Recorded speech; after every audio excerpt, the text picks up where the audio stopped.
Michael Moore talking about his 25th anniversary for Roger and Me. He's at Toronto Film Festival, talk about that. And he was having a conversation with Hollywood Reporter, and they asked him about President Obama. And oh boy, he let him have it. Let's watch. I think Obama, sadly, has been, he's done many, many good things, but he's also been a huge disappointment. And I really feel like, I wish somebody would say to him, maybe I'll say it, in case he's watching.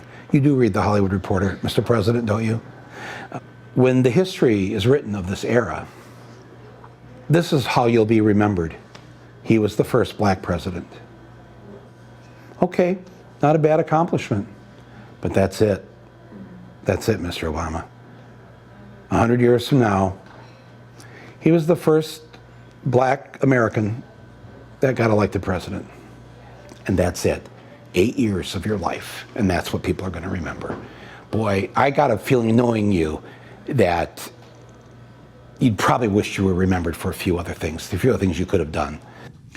Well, I agree and disagree. He both goes too far and doesn't go far enough. So let me explain. First of all, I agree that President Obama's accomplishments have been sparse. Let's put it that way, right? So it's not that he did nothing. He did Obamacare. He had a couple of good laws. You have to go all the way back to Lilly Ledbetter, which is the first law that was passed during the Obama administration about fair wages for women. That was back when he had he thought he had this much of a mandate. He's like, ooh, let me try to make sure women get paid the same as men do. Wow. And he got that passed. Good, okay. And a couple of Supreme Court justices, some good laws to protect consumers on credit card issues, although on the banks he's been horrible, right? And to protect college kids paying tuition, there was one good law passed there that saved us and them billions of dollars. So it's not fair to say nothing. But the central promise of President Obama was, and he literally said this in one of his campaign ads back in 2008, he said, I'm not going to play the same old Washington game a little better. I'm going to change the way the game is played. Now, he did no such thing. Never even made an effort, not 1% effort.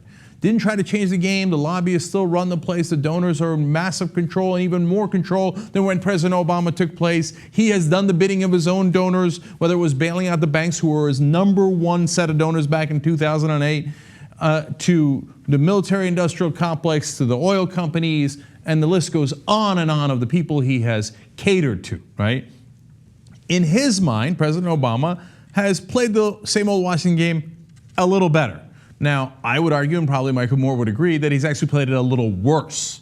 So, two recent examples, but I could literally give you dozens of these, and I have throughout the years on the Young Turks. One is recently on immigration.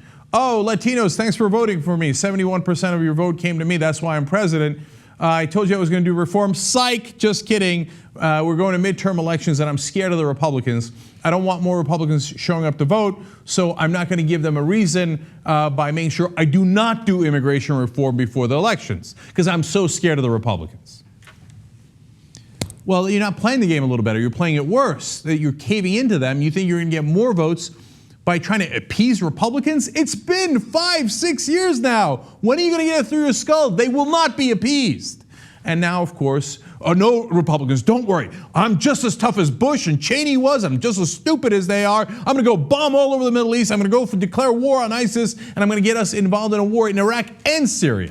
I'm going to do what Bush couldn't do, start more wars than him.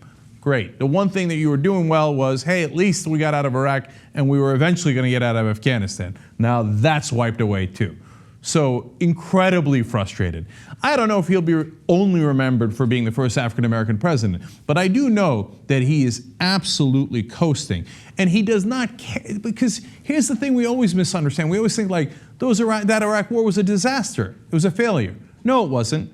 It was declared by, in essence, Dick Cheney, right, who was, by all accounts, running the country from 2000 to 2006. Bush, for better or for worse, took charge in the last 2 years, right? And actually it was, believe it or not, slightly better than the Cheney years, okay? Now, and Cheney, who used to work for Halliburton, got a $34 million exit bonus for them, started a war where Halliburton's stock price went up 5-fold during the war. Mission accomplished. So you think Obama, well, he's not doing anything progressive.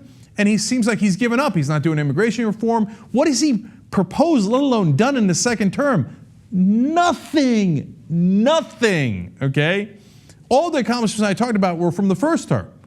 So, as such as they are. So, you think, well, okay, that seems to be a failure. No, you're misreading who is making these decisions. It's President Obama. For him, what are you talking about? Massive success. I won the presidency twice. I'm awesome. I did Obamacare. They put my name on it. The Republicans did. Thank you very much. And I'll always be known for expanding health care along the lines of Social Security, Medicare, and then there's Obamacare, and that's a historic accomplishment. Good night. I'll see you later. I'm done. He doesn't really want to be the vacation stuff is right. He didn't take nearly as many vacations as Bush, but he loves him some vacations and the golfing, etc. Labor Day, he's out there. Where can I golf? Where can I golf? Oh my God, okay? But who cares? I'd let him golf all day and all night if he actually got something done, if he actually fought for his principles. What principles? There's only one principle for President Obama. That's President Obama. My great ego. Now, Michael Moore is smart. What he's trying to do there is appeal to his ego and say, what are you going to be remembered for? Because the one thing these presidents care about more than anything else, other than winning the actual elections, is what is going to be my image later? What's going to be my legacy? How much are people going to think I'm great, right? So now Moore is saying, well, they're not going to think you're great at all. They're going to think you did nothing. And he's certainly in the second term very largely right about that.